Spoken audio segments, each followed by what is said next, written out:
নমস্কাৰ বন্ধু বান্ধৱীসকল, মইনাৰ ভিডিঅ'লৈ স্বাগতম জনাইছোঁ। আপোনালোকৰ খবৰ নিশ্চয় ভাল।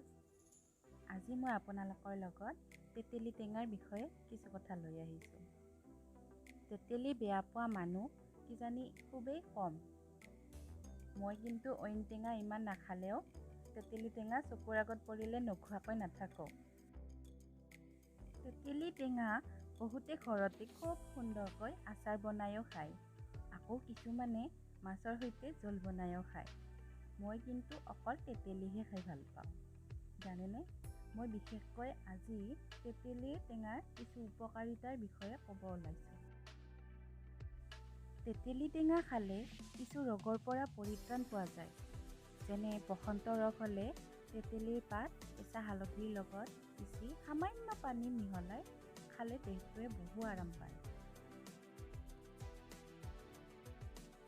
আমাৰ কেতিয়াবা অৰুচিও হয় নহয়, তেতিয়া পকা তেতেলীৰ লগত নিমখ আৰু গুড় মিহলি কৰি খালেও অৰুচি দূৰ হয়।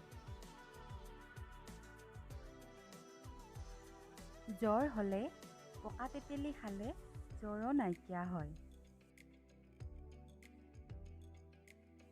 তেতেলী টেঙাই আমাক যথেষ্ট উপকাৰ কৰে, সেইবুলি অতিৰিক্ত হ'লে ইয়াৰ ওলোটা হোৱা নিশ্চিত।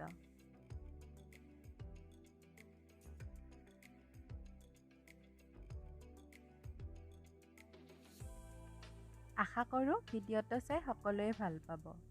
আজিলৈ ইমানেই। আগলৈ পুনৰ লগ পাম।